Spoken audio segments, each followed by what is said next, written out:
In this video, we're going to talk about the NPL finally finishing or finalizing their 2025 schedule. We're going to talk about some of the anglers that are jumping aboard and some of the issues that they're having getting a full field. So that's what we're going to talk about and more right now. And this video is going to be brought to you by Edwin Evers Pecans. The pecans the man himself picks. He selects them, harvests them, does the whole thing, makes them taste great. They're natural, they're amazing, and they're very inexpensive, to be honest. I didn't realize how inexpensive they were. And you can go to Edwin Evers Pecans and order yourself all sorts of goodies for yourself, for your family, for your loved ones, for your neighbors, anybody that you want to give something really cool to and taste great. Check out EdwinEversPecans.com. And thanks, Edwin and the family, for sending me that package. I really do appreciate it. Much love.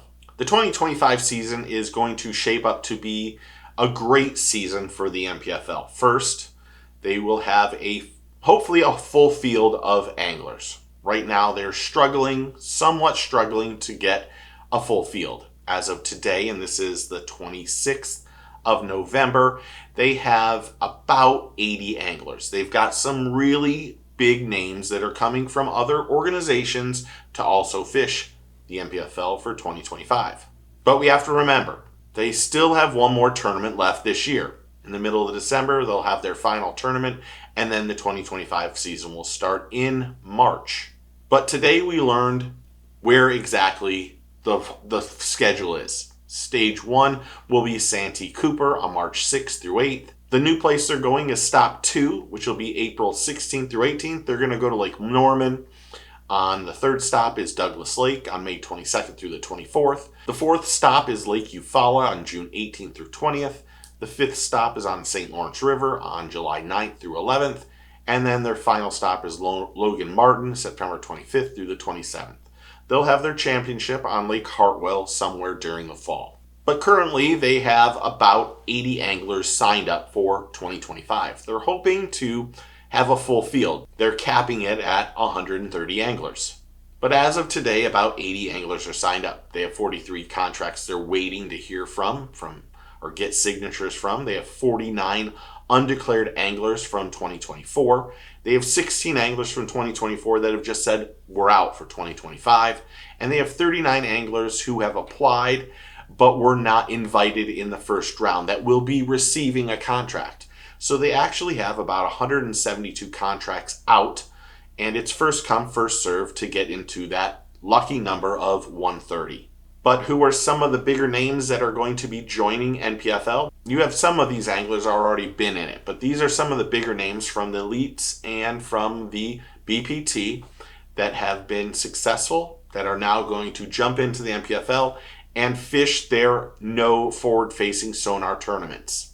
And some of those anglers are Brandon Cobb, James Watson, Kobe Krieger, Scott Canterbury, Gerald Swindle, Scott Suggs, Drew Cook, Tommy Biffle, John Cox, Zach Burge, Hank Cherry Jr., Greg Hackney, Buddy Gross, David Fritz, and a local angler for me, Tim Frederick. But this 2025 season, I think, is, I don't want to say make or break for the NPFL, because I think it takes time for them to figure out the little things, the little minutia things. They started out 4 years ago and had to start, it was brand new.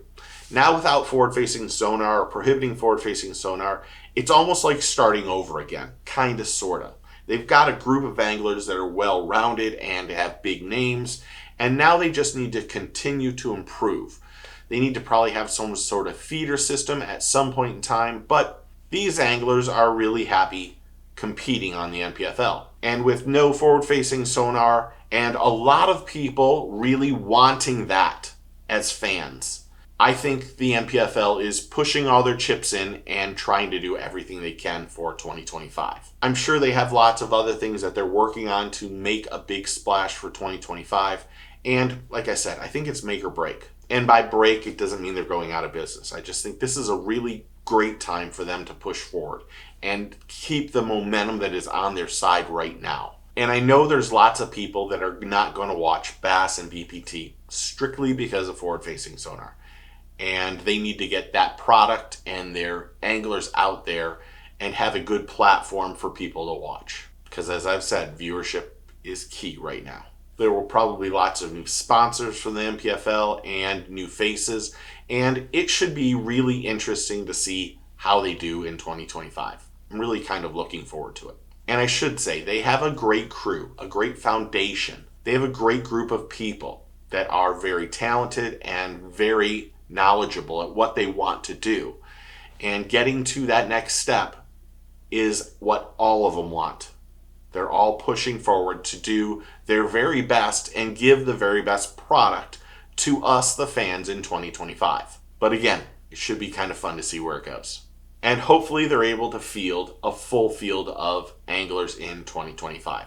I think that's crucial right now. And a little weird because here we are almost in December and they're still trying to find the anglers. But I'm under the impression that there's other organizations that are having the same problem too. But what do you think? How is this going to shape out the NPFL for 2025? Comment below and tell me what you think.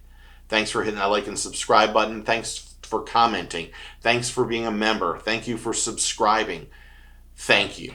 It's humbling and it's an absolutely incredible experience doing this and going down this road with you. But if you're not a subscriber, you should be. All you gotta do is click that subscribe button, and I really do appreciate it. So remember, take a kid fishing, tight lines, shears, and get your fish on.